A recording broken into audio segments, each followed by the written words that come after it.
అక్కడ మహానాడులో చంద్రబాబు చందాలు వసూలు చేస్తుంది దూషో ఏమో గాని ఇక్కడ మా ఇంద్రబాబు మహానేడుకు చందాలు వసూలు చేస్తా అని బయలుదేరిండు. అందుకే ఆఫీస్ గుర్ర రాలేదు ఇయాల. మరి ఏం చేస్తుండో ఎక్కడున్నాడో కదా ఈ ఇంద్రబాబు. వామ్మో, ఈ తిరకాసు నేసుకొని చందాలకు బయలుదేరిండు కదా మా ఇంద్రబాబు. మరి ఎంత వసూలు చేస్తారో చూద్దాం.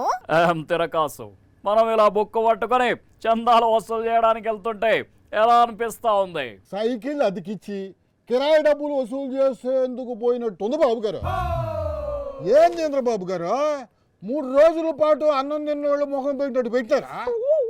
అదేం లేదు తిరకాసు, నువ్వు చెప్పిన ఆ సైకిల్ కిరాయి బిజినెస్ ఏదో బాగుంది అనిపిస్తా ఉంది. మీ తుప్పు పట్టిన సైకిల్ బుద్ధి అయితే ఎంత బొమ్మలా బావడం లేదు. ఏయ్, పక్కనే ఉన్నావు కదా అని చెప్పి తమాషాలు చేస్తావే అనుకో. ఏమో మీ మామగారికి పొడిచినట్టుగా నాకు కూడా ఎన్ని పొడి పొడుస్తావా ఏందా? ఆయన మనం చందాలు వసూలు చేయాలంటే ముందు మనతోనే స్టార్ట్ చేయాలి. తీసాను. ఏంటది? పెన్ను. నేనది ఏమన్నది పెన్ను కాదు, చందా. చందానా నా బొందా? మీరు ఇస్తానన్న డోపర్ 6 హామీలే ఇప్పటికీ నెరవేర్చలేదు. ఇంకా చందా కట్టాలంటే ఎక్కడి నుంచి కట్టాలి? గల్లా పెట్టి అంతా ఖాళీ అయిపోయింది. నా దగ్గర ఏమీ లేదు. మీ డైలాగే నా డైలాగు. సర్లే పద, ముందు చందాకు వెళ్ళాలి. అదిగో అక్కడ చూడు, ఒక అబ్బాయి నిల్చొని ఉన్నాడు. ఆయన దగ్గర చందా తీసుకుందాం. వచ్చాయి బయటకి తీసిన నేను అది ఏమన్నది ఖాళీ చేతులు కాదు. ఓహో, చాక్లెట్లా? అది ప్యాకేజీలు తీసుకునే వాళ్ళకి ఇస్తే సంతోషపడి చప్పరించుకుంటూ వెళ్తారు.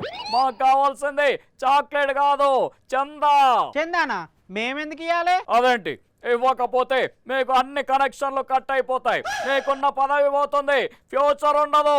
చందా రాయాల్సిందే. మీరు చందా అడుగుతున్నారా లేక బెదిరిస్తున్నారా? ఏమైనా అనుకోండి, కానీ చందా మాత్రం రాయాల్సిందే. సార్ నాకు తెలియక అడుగుతానా, ఈ చందాలు తీసుకొని ఇట్లా ఏం చేస్తారు సార్?